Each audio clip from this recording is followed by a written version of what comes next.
Now, a group of Makongeni residents has protested what they say is the attempted grabbing of the Makongeni Social Hall by a church in the area. The residents say attempts to stop the construction of a church at the Social Hall have largely been unsuccessful, as local political leaders seem to be deaf to their pleas and administrators unwilling to take action. And as our crew found out, social halls in Nairobi continue to disappear, largely due to private interests that do not seem to care too much about community interests. An altercation between angry youth and workers deployed to construct a church at what is meant to be the Makongeni State Social Hall.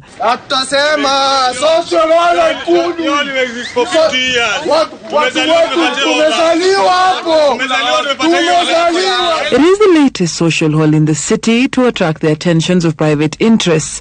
From a distance, you would mistake this for ruins. But as you edge closer, you realize this is indeed the Makongeni Social Hall. A building that was for years a center for nurturing talent for the youth here now stands dilapidated and faces the risk of being grabbed. Hii hall imesaidia vijana wengi sana. Hata kuna boxer mmoja yuko Amerika anaitwa Dennis Okoth. Ametoka hapa. Kuna vijana wawili wanaandikwa jeshi sahi wawili.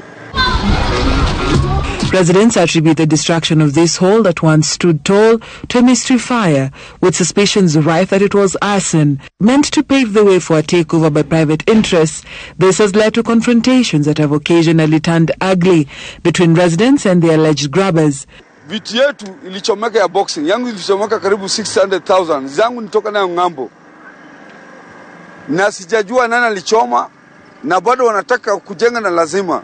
A local church in Makongeni is allegedly at the center of the attempted grabbing of the hall, or what remains of it. Attempts to lobby against the encroachment of this hall, which residents say is their cradle for a crime-free estate, through their leaders have proved unsuccessful. They say a case filed in court did not succeed due to technicalities, and the local police have simply ignored complaints and seem to side with the church that is trying to take over. You'd say the police threaten them for every attempt they make to stop the takeover. Kama si wewe ndio ulihusika, come in defense ya watu wako wa mtaa wa Makongeni. Na unajua hii ni Makongeni inaga siri. Social halls are social amenities in any community. You cannot convert it. And I assured him if he doesn't take my warning seriously, I'll make sure there will be no change of user from the county government.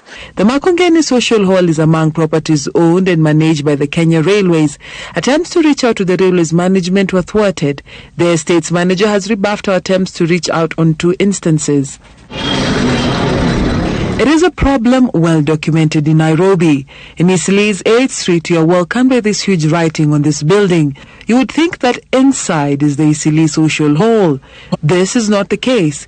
And according to residents, the Eastleigh Social Hall once occupied this area, but was demolished to pave way for a private commercial building.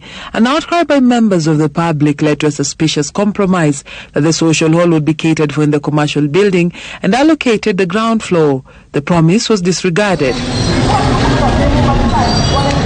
The encroachment of public social halls in Nairobi has turned rampant over the years.